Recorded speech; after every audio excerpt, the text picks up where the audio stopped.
आप देख रहे हैं ब्रेकिंग बिहार। 5 राज्यों में विधानसभा चुनाव की घोषणा होने के साथ ही इंडिया गठबंधन में फूट नजर आने लगी है। जी हां, 5 राज्य की बात छोड़ दीजिए, सिर्फ मध्य प्रदेश की अगर आप बात कर लेते हैं तो जिस प्रकार से यूपी के पूर्व मुख्यमंत्री अखिलेश यादव की नाराजगी सामने आई और अभी उसे लेकर के वह मसला क्लियर भी नहीं हुआ, उस मसले पर कोई वार्ता भी नहीं हुई कि बिहार में जदयू, जिसके सर्वा मुख्यमंत्री नीतीश कुमार हैं, जदयू ने अपने 5 उम्मीदवारों के नामों की भी घोषणा कर दी जो मध्य प्रदेश से लड़ेंगे। और जदयू नेताओं का कहना है कि वहां मध्य प्रदेश में जदयू के उम्मीदवार कम से कम 15 सीटों पर चुनाव लड़ेंगे। वैसे में जब इंडिया गठबंधन कहा जा रहा था कि प्रधानमंत्री मोदी को टक्कर देगा और सभी दल, सभी नेता अपने हितों को भुला करके मोदी हटाओ के नारे के साथ इस गठबंधन से, इस दल से जुड़े थे, इंडिया गठबंधन से जुड़े थे और मुख्यमंत्री नीतीश कुमार इसके सूत्रधार माने जा रहे थे। हालांकि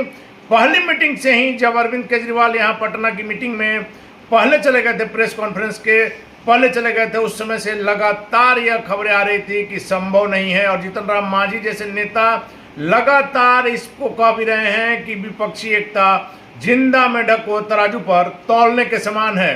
वैसे में जब मध्य प्रदेश चुनाव में अखिलेश यादव की नाराजगी सामने आई, जदयू ने अपने उम्मीदवार खड़े कर दिए, तो क्या यह कहना गलत होगा कि विपक्षी एकता में, इंडिया गठबंधन में दरार पड़ती नजर आ रही है?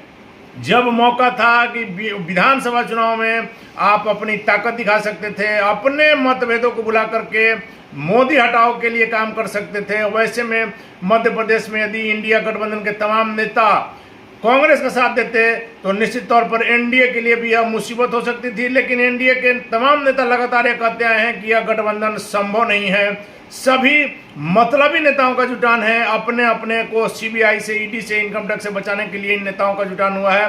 वैसे में एनडीए नेताओं का यह बात चरितार्थ होता नजर आ रहा है, एनडीए नेताओं की बात सत्य होती नजर आ रही है। इसी पर एनडीए के सहयोगी बिहार के पूर्व मुख्यमंत्री जीतन राम मांझी ने आज ट्वीट भी किया। क्या कुछ कहा जीतन राम मांझी ने? ये इंडी गठबंधन है कि घमंडी गठबंधन? पहले तो पूरे देश में घूम घूम कर झूठी एकता का परिचय दिया, अब राज्य के हर कोने में एक दूसरे के खिलाफ उम्मीदवार उतार रहे हैं। बड़े बुजुर्गों ने ठीक ही कहा है, मेढक सिर्फ टर टर कर सकते हैं, एक जगह इकट्ठा नहीं रह सकते। जीतन राम मांझी ने इस ट्वीट करने के बाद फिर से क्या कुछ बयान दिया है इस इंडिया गठबंधन को लेकर के, आइए आपको सुनाते हैं। हम अपने ट्वीट के माध्यम से कहने का काम किया है कि ये इंडिया गठबंधन नहीं है, एक घमंडिया गठबंधन है। और बहुत पहले हमने कहा था कि कभी एकता हो ही नहीं सकती है, क्योंकि हम लोग जानते हैं कि जो मेढक है वो टर करना जानता है, लेकिन एक जगह उसकी गिनती नहीं हो सकती।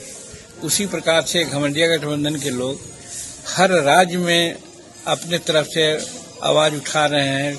और हद तो हो गया जब बिहार में जदयू के लोग बाहर के राज्यों में अपना कैंडिडेट दे रहे हैं, महागठबंधन के कैंडिडेट के खिलाफ दे रहे हैं। तो इससे ही साबित होता है कि ये लोग किस बोलने का प्रयास कर रहे हैं, बोलते हैं, एक साथ नहीं हो सकते हैं, ऐसी मेरी मानना है।